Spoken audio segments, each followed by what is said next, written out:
everybody, and welcome to another hair-raising, fun-filled, I'm not sure why I say hair-raising, but anyway, fun-filled, seditious episode of Radio-Rama, where as the name implies, I show you how to work on radios. And today we have a Zenith clock radio. And what is the model number? Reading it upside down. It is a, model Z524W in white. Now, I don't know if it works or not. It looks like the clock's working. It's a weird design because it's got a speaker coming out the back here. So we'll figure it out. Let's fire it up. Alright, let's go ahead and fire it up. Well,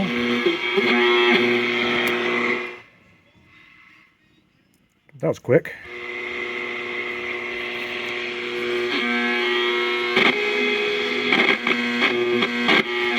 So I took control with Garlic Healthy Color. We're getting close to wrapping up that. It appears to work, but like anything this vintage, I would be highly suspect of any of the capacitors in it, because they are probably long gone, except when it comes to Zenith. Usually they, I don't know, it seems like Zenith used better quality components, so I'm no longer really surprised when I get a Zenith from even the 50s and it just still works. They were that good. Kind of like the Toyota of radios and electronics back then. Never worked on this model before, so I'm not quite sure what I'm going to get myself into here. I'm assuming that these 4 screws come off and then maybe the whole thing slides out the front. Let's see. I bet that's the case because these knobs, their shafts are really recessed. So that probably means the entire thing, whoops, that pulls off too. So I'll take those screws out and see if the whole thing pushes out the front. Well. It's mostly original here. It looks like we do have at least 2 replacement tubes. We have a Westinghouse here, and then a Radio Shack brand tube. It looks like that was recently replaced. It was good on 11/25/2004. I mean, that's pretty recent in vintage Radioland. This is interesting. This makes me feel this must be an early 50s set. First of all, does it have civil defense markings? Yes, it does. So it's at least 1955. I'm curious because Zenith,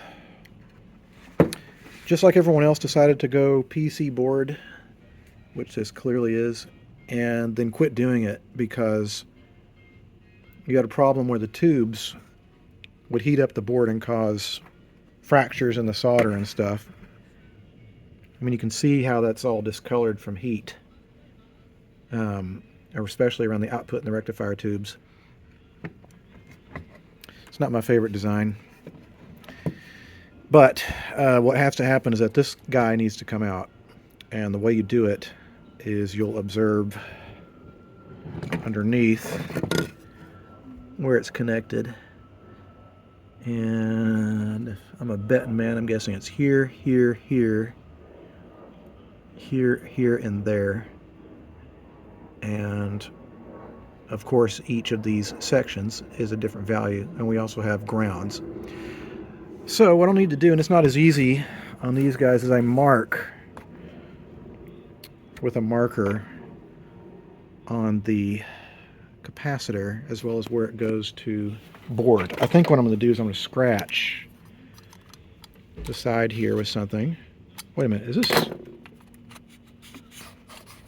Oh, this comes off. So These lamps work.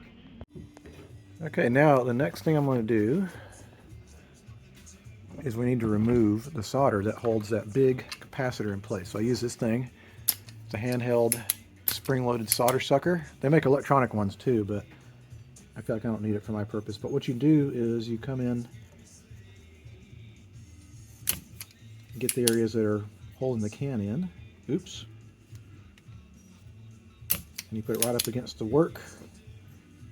You want to pull the solder away.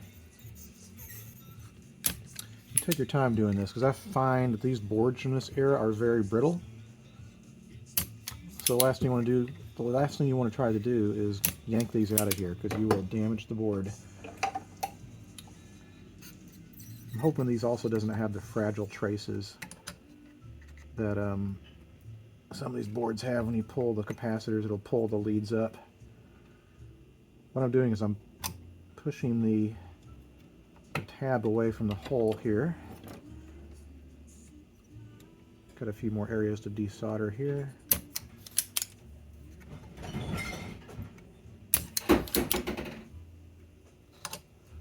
Oops.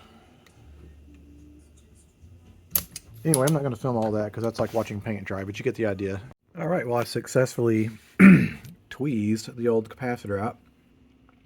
Just because I'm curious, I have a fancy-dancy tester. I'm going to test how good that one was. And it's interesting. So on the 80 microfarad setting, it's measuring as 71 microfarads and very, very low ESR. So long story short, that electrolytic was probably good. But it's cheap insurance just to replace them anyway. We're going to replace both sections that are in that electrolytic with a 100 microfarad cap and a 47 microfarad cap. And they're a little bit tricky when they're on the board like this, because you see these big fat square holes. Those are the grounds. And you need to make sure that all of those are connected, because the can itself, the body, was what tied all those grounds together. So you usually need to run jumper wires between the grounding points to make sure everything gets reconnected. It's a very easy mistake to make. Okay, so we got the jumper wire here and the two new electrolytics installed. And sometimes I succeed and sometimes I fail at this, because it's very hard to like compare the top and the bottom, especially when they didn't mark underneath what was what. Some of the later circuit boards, they would do that, but they didn't in this era. So let's plug it up and make sure it still works. Hooray, it still works! See? The best in collectibles delivered right to your door. Check out. Well, oh, that's fun. There's one more capacitor up here. I'm tempted not to replace it, but I know I should, because I know that if I don't, there'll be comments in the section below, and people will be like, you should replace it! Okay, so I'll do it, so I don't have to hear those comments. Okay, so I did replace that cap. That was not easy to get at. That consists of all the caps we need to replace in this guy. I want to clean these tube sockets up a little bit, clean the volume control, lubricate the tuning condenser. I want to get the innards, working very reliably and cleanly. All right, before I get too carried away, I decided to take this front brass trim piece off. I noticed something very peculiar here, which is like there's wear marks right here. It's the second hand. The second hand was rubbing against this front. And I think it's because the plastic is coming loose in the bottom. So what I'm going to do is hopefully try to polish that out so it's less apparent with this Novus No. 2 plastic polish. And then I'll use some glue to glue that back down in there so it won't cause the second hand to rub. It's weird. Yeah, welcome to day number 2 of working on the pretty little Zenith clock radio. And yesterday I got it recapped. And what I had to do yesterday is the bottom part of this plastic is broken off the tabs. So I re-glued these tabs. Had to be real careful because you didn't want to make it to where you'd see it through the front there. I'm going to add an audio input to this, but I'm going to do it kind of in a different way. I think because I was thinking about this. This is a very, very nice looking set. It's very stylish, and to the point where it could be a collector type radio. As such, I don't really want to drill any holes in it. Like, I want to have the ability for someone is a collector and they get bothered by having the audio input, they can remove it. So what I'm going to do, these little slots are just big enough to squeeze my audio wire through. And what I'm going to do is just make it a radio where you tune off of the station.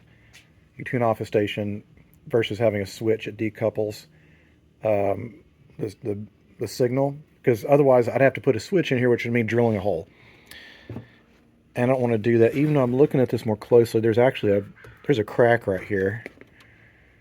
It's a very thin hairline crack. I'll probably put a piece of metallized tape underneath just to make sure it doesn't get any worse.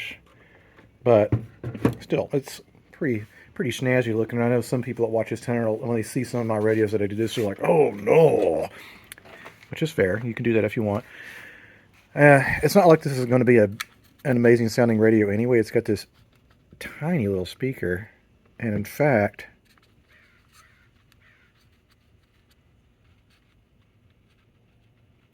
it seems like it's rubbing. So let me turn it on and crank it onto a station with music and see if it's going to sound distorted. Okay, well, it's got a rubbing coil. And so I think what I'm going to do is I'm going to go to the museum and see if we have any of these speakers. Actually, let me look at my stash first. I might have one. Well, I didn't have any of those speakers in that size, so I went to the museum and I found this. Even as a mount, so what I can do is detach the original output transformer. I think it might be a bucking transformer because I've got 3 wires here. Then again, it could be totally full of shit. I'm not an engineer, so a lot of these things I don't know. Ignore me. So I'll drill these rivets out, or desolder these first, and then we'll reattach it to this good speaker. All right, well, transplant was successful. Bolted it through on one side, and the other side wouldn't quite reach to the other hole, so I just absolutely welded it in there with a whole shit ton of solder, so it's not going to go anywhere. My hope is that this is still going to fit in the cabinet, so I'm going to do a test fit. Well, luckily the speaker does fit. You just have to trust me because I forgot to film it. But anyway, now what I'm going to do is add the audio input, and we're going to go through the volume control. This is the volume control. And we have a top, bottom, and center lug. You see these 3 here. I can tell that this is the ground because this just goes to everything. And this is probably our top of the volume control. It comes down here and attaches to one of the legs of the IF transformer, so it's a dead giveaway. As mentioned, I'm not going to put a switch in this because I don't want to drill any holes. That'll be a little bit less ideal. That means someone will have to tune the dial till they get to a blank space. They'll still have a little bit of static, but I can't drill a hole in this. That'd be sacrilegious in my opinion. All right, it's time to do the audio adage thing, and we're going to run the audio through this isolation transformer. It's key because you want to make sure that there's no possibility that the user would get any current through this, which is going to be your feed coming in through the volume control, but it's going to go through this first. And because that's a stereo cable, we need to make it mono, and so it's going to go through a set of 33 ohm resistors. Your right and left channels will go here and there, doesn't matter which side obviously, and then they get twisted together in the end, and that puts the 2 channels together, and it'll make sure that you don't damage your input device if you do it that way. You don't want to just twist the wires together.